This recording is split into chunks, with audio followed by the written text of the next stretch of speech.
आपको बराह रास्त लिए चलते हैं। विभागीय वज़ीर दाखिला शेख रशीद अहमद इस वक्त गुफ्तगू कर रहे हैं। जियो से हैं? अच्छा, फिर ठीक है, चलें।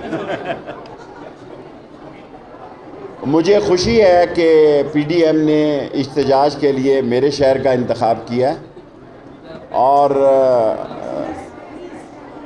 इंशाअल्लाह ताला मेरा शहर एक पढ़ा लिखा शहर है, वो ज़िम्मेदारियों को समझता है और वो ये समझता है कि महंगाई के असबाब क्या हैं, इंटरनेशनल प्राइसेस कितनी हाइक पे गई हैं। और इमरान ख़ान ख़ुद हर हफ्ते जो महंगाई का मसला है और इसको वो ख़ुद देखते हैं। बाकी वो कानून को अगर हाथ में नहीं लेंगे तो हमारे लिए कोई मसला नहीं है। हम रावलपिंडी से उन्होंने इंतखाब किया और मुझे खुशी है कि उन्होंने मेरे शहर से इंतखाब किया। हमारी तरफ से ये करेंगे 1-1.5 महीना, क्योंकि ये इलेक्शन तक बात ले जाना चाहते हैं।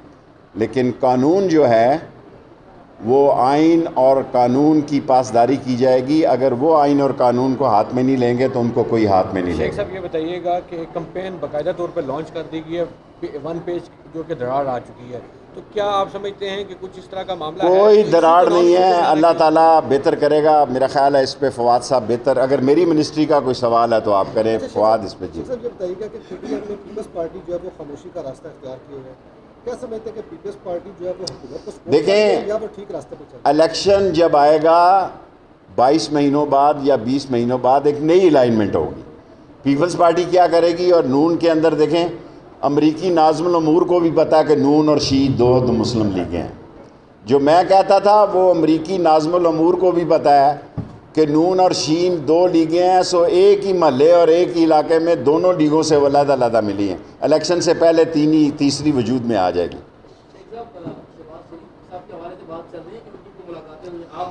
देखें, शहबाज शरीफ साहब की अगर मुलाकातें हो रही हैं तो अच्छी बात है।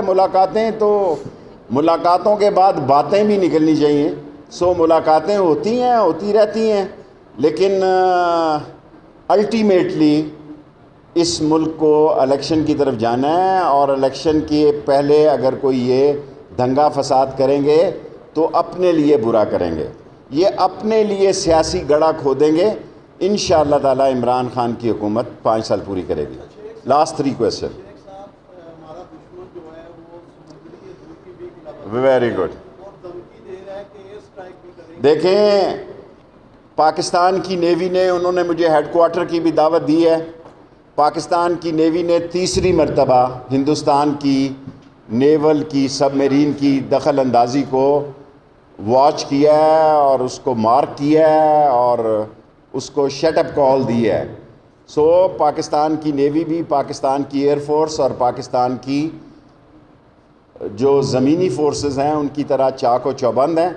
इंशाअल्लाह मैंने उनके हेडक्वार्टर की दावत कबूल कर ली है, तो जल्द उसका भी विज़िट करूँगा। शेख साहब, सीएम बलूचिस्तान के बारे में क्या कहेंगे?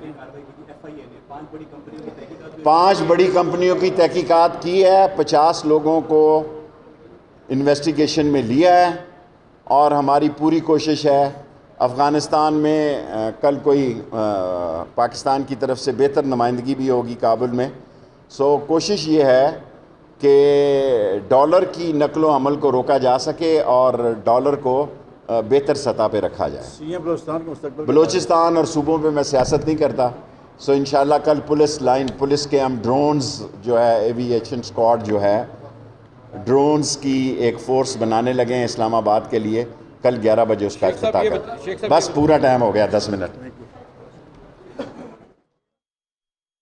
की उंगली उठती रही, अब वो ख़त्म हो जानी चाहिए और अब पाकिस्तान के लोगों को अपनी राय दे के अपने हुक्मरान मुकर्रर करने का, ये मुंतखब करने का मौका देना चाहिए। मैंने पहले भी कहा कि अल्लाह करे सारे इदारे, सारे लोग एक पेज पे आ जाए और वो पेज आईने पाकिस्तान हो। फिर वो पेज नहीं फटेगा, फिर उस पेज पे चलने के हमेशा मुस्बत असरात आएंगे। वरना मुख्तलिफ अदवार में मुख्तलिफ पेजेस होते रहे, उन पेजेस पे लोग इकट्ठे भी होते रहे, वो पेज फटते भी रहे।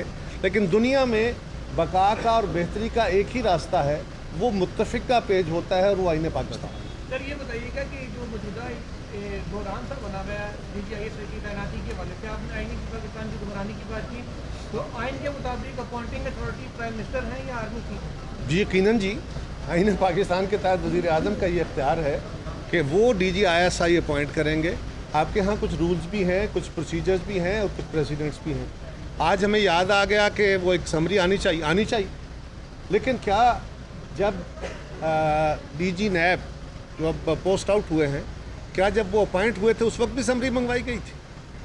इससे पहले भी कई दफ़ा हुआ कि समरी नहीं बल्कि प्राइम मिनिस्टर और आर्मी चीफ आपस में कंसल्टेशन करके अपॉइंटमेंट कर देते थे। इससे हट के भी बात होती रही, लेकिन जब इत्तेफाक राय हो जाता था तो नोटिफिकेशन हो जाता था। एक चीज़ ज़रूर है, अफवाज पाकिस्तान ने, क्योंकि आर्मी चीफ ने लेफ्टिनेंट जनरल या फौजी जो अहदेदार होते हैं उनकी पोस्टिंग ट्रांसफर आर्मी चीफ ने करनी होती है, तो वो अगर किसी ऑफिसर को जो प्राइम मिनिस्टर के डिस्क्रिप्शन पे या उनकी डिस्पोजल पे या PM सेक्रेटेरिएट के डिस्पोजल पे फॉर अपॉइंटमेंट एज चेयरमैन या DG नैब DGISI वो वहाँ दिए गए थे, अगर उनको कहीं पोस्ट आउट करना है तो उसकी एक नोटिफिकेशन आर्मी चीफ ने भी करनी है। इसी तरह अगर किसी लेफ्टिनेंट जनरल को पोस्ट इन करना है तो वो आर्मी उसको अपने रैंक से रिलीव करके फॉर पोस्टिंग वो रिलीव करेंगे, वो एक नोटिफिकेशन ज़रूर होगा। लेकिन उनकी अपॉइंटमेंट एज DGISI उसका नोटिफिकेशन प्राइम मिनिस्टर ने जारी करना है, जो बदकिस्मती से ये पहला नोटिफिकेशन नहीं है। जब आर्मी चीफ के एक्सटेंशन का इशू आया था तो आपको याद है पहले हाथ से लिखा एक नोटिफिकेशन आ गया, फिर एक नोटिफिकेशन आया, वो अदालत ने वापस किया, फिर दूसरा आया। तो ये अच्छे भले काम को ख़राब करना इनका कमाल है। इसी तरह जो इलेक्शन कमीशन के मेंबरान का नोटिफिकेशन, आइन बड़ा वाज़ेह है कि leader of the opposition, leader of the house उस पर फैसला करेंगे। यहाँ पे वज़ीर आज़म साहब ने सीधे 2 नाम भेजे, प्रेसिडेंट साहब ने भी उस पर अनकॉन्स्टिट्यूशनल काम करते हुए उसको साइन कर दिया और वो इलेक्शन कमीशन ने इनकार कर दिया। फिर एक क्राइसिस खड़ा हो गया। हमें कहते हैं ये रोज़ नई बातें करते हैं। तो भाई आप हर हफ्ते एक नया क्राइसिस खड़ा करते हो, कभी एडमिनिस्ट्रेटिव है, कभी आवाम के ऊपर महंगाई का है, कभी नैब की लड़ाई का है, कभी आप इलेक्शन कमीशन से लड़ते हो, और अब आपका ख्याल है कि आप अपनी मर्ज़ी का जो इलेक्शन लॉ बना के आप इलेक्शन को एक और दफ़ा चोरी कर लेंगे। तो ये हर दफ़ा नहीं होता। सर सब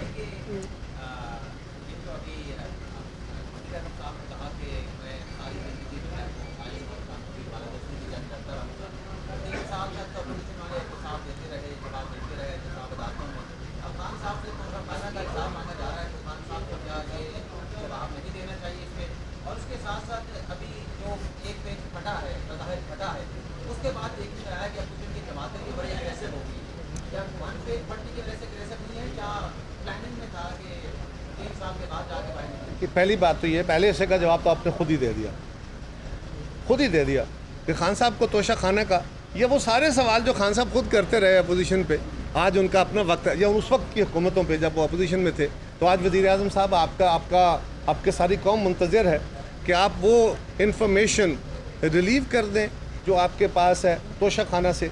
ये तो कौम को बता दें, चले ना बताएं किस मुल्क ने कुछ दिया था, ये तो बता दें कि हाँ आपने, आपकी फैमिली ने कुछ गिफ्ट वहाँ से लिए हैं। ये तो बताने में कोई हर्ज नहीं है ना।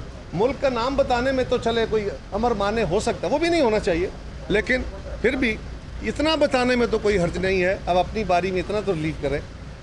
और मदीने वाले का तो कुछ छुपा नहीं होता था, और मदीने वाले के जो सल्लल्लाहु अलैहि वसल्लम के उनके जो सहाबी थे, उनके जो बाद आने वाले मुस्लिम हुक्मरान थे, जो हमारे खुलफा थे, उनका भी, उनके तो एक एक चादर का भी हिसाब पूछा जाता था और वो चादर का हिसाब देते थे। आपको खान साहब ये याद रखना चाहिए, आपको जर्नैल तब्दील करने के बारे में वो बातें बड़ी याद आती हैं और अक्सर आप याद कराते हैं। वो चादर वाली भी याद किया करें जहाँ पे एक आम साहबी खड़ा होकर, एक आम शहरी खड़ा होकर सवाल करता है और सबसे तगड़े अमीरुल मोमिनीन पे, और वो उसका जवाब देते हैं, तो आप उस जवाब से एतराज़ कर रहे हैं। दूसरा सवाल आपका, देखिए अपोजिशन तो पहले दिन से कह रही थी, जब हमने अपोजिशन ने PDM बनाया था तो यही था कि इस हुकूमत को ख़त्म करें। वो तो हमारे दोस्त पता नहीं किस गलतफहमी का शिकार हो गए, उन्होंने गलती से या जो भी किया, वो एक अफसोसनाक सूरत हाल थी। एक बात ज़रूर कहूँगा जाते जाते, हमें जिस